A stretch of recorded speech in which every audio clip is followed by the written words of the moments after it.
dan solusi yang bisa diberikan. Bukan hanya kekuasaan arogansi, nggak saya putuskan. Bukan itu. Sebuah pertanyaan besar kembali berdengung di telinga penggemar. Apakah petinggi jajaran PSSI akan mengambil langkah tepat untuk menandatangani kesepakatan keluar dari AFF? Sarangnya mafia ini, PSSI yang dikomandoi oleh Erick Thohir bersedia akan keluar dari AFF. Ini bukanlah hal yang mudah bagi PSSI dan jajaran untuk mengambil langkah yang tepat untuk menandatangani keputusan keluar dari Federasi AFF. Apalagi melihat sejarah Indonesia adalah bagian terciptanya gelaran AFF ini. Jika Indonesia memutuskan menandatangani keluar dari AFF, maka FIFA selagi organisasi tertinggi sepak bola dunia akan ikut dalam penyelesaian konflik yang terjadi. Namun dengan semangat yang tinggi dari para penggemar timnas Indonesia, berharap PSSI segera mengambil tindakan untuk menandatangani keputusan keluar dari Federasi AFF ini. Ini hanya akan mengancam perkembangan sepak bola yang ada di Asia, membuat saling sikut antar negara hanya gara-gara sekelompok oknum di federasi ini. Jika berkaca pada kasus di final kemarin, memang jelas dan sangat jelas dicurangi wasit asal Jepang. Timnas tidak juara di Piala AFF ini, tapi harga diri bangsa yang besar di mata pecinta timnas Indonesia. Garudalah sang juaranya. Di Piala AFF lagi, dia merasa persaingan yang tidak sehat di kompetisi ini. Banyak sekali kejanggalan yang terjadi. Hal tersebut membuat Indonesia akan meninggalkan kompetisi yang paling bergengsi di Asia Tenggara ini. Indonesia memang belum pernah menjadi juara Piala AFF Senior. Namun skuad Garuda dianggap sebagai salah satu kekuatan paling menakutkan di Piala AFF. Saat ini Piala AFF berporos pada 4 kekuatan saja, yakni Vietnam, Thailand, Indonesia, dan Malaysia. Keempat negara ini melahirkan persaingan yang sehat di Piala AFF. Keluarnya Indonesia dari AFF sehingga absen dari Piala AFF 2024 akan membuat persaingan di ajang ini akan menjadi minim dan terkesan kehilangan daya tarik serta membuat tim-tim lainnya sulit berkembang. Boleh saja Indonesia mengikuti jejak Australia yang tak pernah sama sekali ikut ajang AFF di level senior.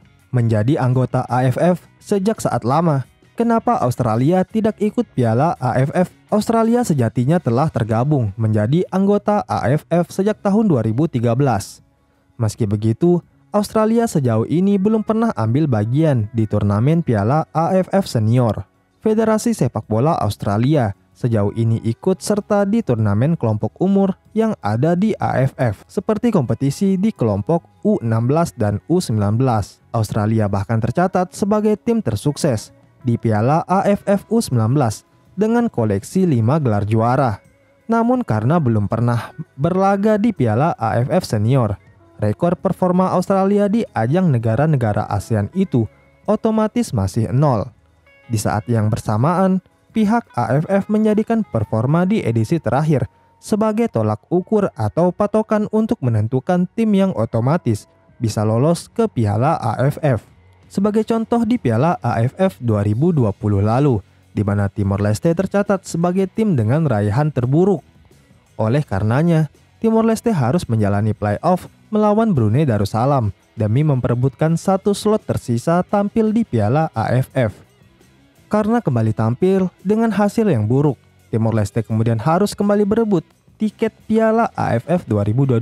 Sayangnya mereka kalah dari Brunei yang akhirnya melangkah ke kompetisi. Jika seandainya Australia ingin ambil bagian di Piala AFF. Meski begitu, AFF bisa saja mengubah peraturan demi memuluskan jalan Australia untuk lolos otomatis dan ikut serta Piala AFF di edisi mendatang. Sedikit bercerita dan flashback, gua sejak mulai menonton AFF pertama kali tahun 2008. Saat itu timnas Indonesia benar-benar menjadi momok yang sangat disegani di Asia Tenggara pada era Bambang Pamungkas dan kawan-kawan. Nah, final kesekian kalinya terjadi pada tahun 2010. Kalian penggemar sepak bola yang sejak lama pasti sudah tahu saat final. Saat itu apa yang terjadi? Di luar dugaan, Indonesia dihajar di final. Tapi di fase grup menghajar Malaysia dengan skor 5-1. Perlahan-lahan banyak yang sudah membongkar tentang mafia AFF ini. Kabarnya saat itu, sebagian para pemain timnas sudah disogok untuk mengalah melawan Malaysia. Entahlah, berita tersebut masih menjadi misteri di kalangan sepak bola Indonesia. Hanya kegagalan timnas Indonesia U23 meraih gelar Piala AFF setelah kalah adu penalti dari Vietnam memunculkan kembali kekecewaan dari publik sepak bola Indonesia. Apalagi di laga final melawan Vietnam ini, keputusan wasit asal Jepang, Hiroki Kasahara, dianggap merugikan timnas Indonesia. Berbicara kecurangan wasit yang juga dipimpin oleh wasit-wasit asal Jepang. Lebih parah, saat itu timnas Indonesia benar-benar dirugikan wasit adalah pada saat semifinal leg kedua Indonesia versus Vietnam yang dilaksanakan di kandang Nguyen. Syukurnya timnas Indonesia saat itu menang agregat 4-3 dan lolos ke final. Saat itu wasit yang memimpin menjadi sorotan publik karena membatalkan penalti kedua Indonesia.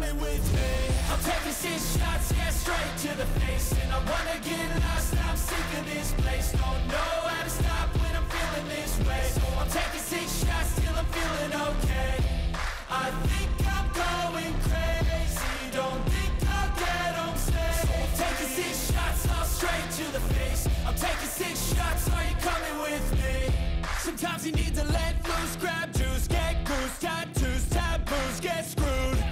Loosen up, buttercup, all those hate comments will never make you feel enough. We're all adequate graduates, hearts full of calluses, but we know calculus. Damn, ain't that fabulous?